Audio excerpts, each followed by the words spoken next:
environment ngayon ng social media as opposed to when you were starting?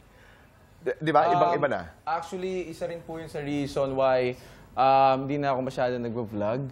Kasi parang before, nung nag-start ako mag-vlog, parang mga challenges lang, mga travel vlogs lang. Ngayon kasi medyo talagang it will take over your life na eh. They wanted to see your family, your friends, who you're dating. Parang masyado ng personal. At hindi lang, everybody is reacting differently today. Kasi naalala ko, you were in New Zealand, tapos malungkot, and then that triggered your vlogging, and you were saying that, and you know, you had a quote that was interesting. The internet has parang a wonderful way of connecting people around the world. Oo, but it can also do the other way. Diba? It can also disconnect people. Parang nabago na ang landscape to a certain extent. But I'm happy that you guys are doing Bulaga every day. Congratulations, you're doing very well. Thank you. You're doing very well. Pero usapang gwapo ang pangako natin sa ating mga kaibigan, sa nanay, tay, kapuso. Paano ba maging gwapo? Mahirap ba maging gwapo? Yes, sir. Ikaw yan. Ha? Teka. Gwapo. Tito Boy, hindi naman. Hindi naman masyado. Hindi naman ako gwapo. Ano lang, siguro malakas na yung sex appeal. Wow.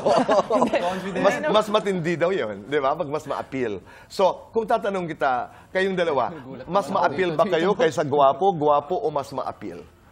Ay, yung bay... Why? May nagsabing mas... Oo.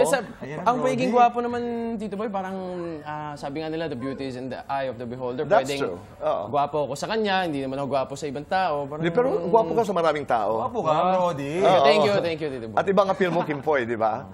Siguro Is that an advantage? Is that a disadvantage? Is that, I mean, are expectations high pag, pag gwapo? Ako, Tito Boy, di ko alam eh. Feeling ko, hindi totoo po to, hindi ko nakikita yung sarili kong gwapo. Talagang sabi nila, di sige. Ganun na lang. Pero halimbawa, sir, yung mga poses na ganyan. How do you do that? Yung mga pagpapasexy, yung mga kita dito, yung gano'n. Dapat kasi, Tito Boy, alam mo kung ano yung advantage mo eh. Parang ako, gusto ko pinapakitin dito ng katawan ko eh. Dahil Maganda yung dito ko eh. Okay. Kaya, So, pag nag-post ka, pinakikita yun. yun. Dapat dito, papakita mo. Hindi, hapon ito. Okay. Muntik na. So, dapat alam mo rin kung ano yung maganda angulo ng katawan mo. So, dapat gagawin mo tapos reflex. Okay. Tapos medyo ililiad mo ng konting ganun para yung abs lumabas. So, what do you say to the camera? I mean, paano yun? What do you say to the camera? Do you talk to the camera? Ano ang... Ini-imagine ko yung camera ko, yan yung parang, yan yung crush ko, yan yung gusto ko. Tapos, yan lang, tsaka lip bite mo muna yan. Ayun. Siguro mahirap ha, nanginig ko. Parang acting din pala talaga. O ganito na. No. It's just like acting. May subtext ka eh. May kwento ka eh. Kim, salika. Join us here. Halimbawa lang. No? Kasi ang mga gwapo, either halimbawa, may girl, may napakagandang babae na dadaan, halimbawa. How do gwapos react? Paano kayo nagre-react? Chang Susan, halika, sandali. Chang Susan.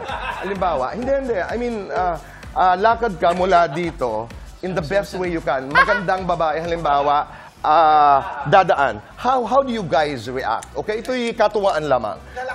Lakad ka na. Go!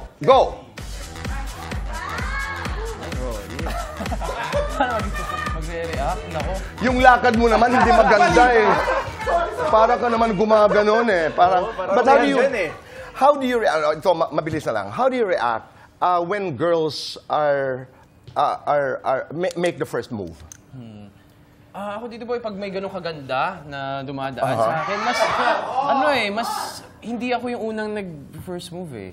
Talaga? Natay ko, pag tumingin yung babae sa akin at nagka-eye contact kami, alam na. Parang kunwari yan, magkaka-eye contact kami. Tara? Okay. Kim po ikaw. Ako Tito Boy, siguro kikilalanin ko muna. Kasi parang naniniwala ako na mas nakakagwapo yung marespeto kaysa. Alalayan mo. That's right. Parang hindi masyado marespeto. Tara daw eh.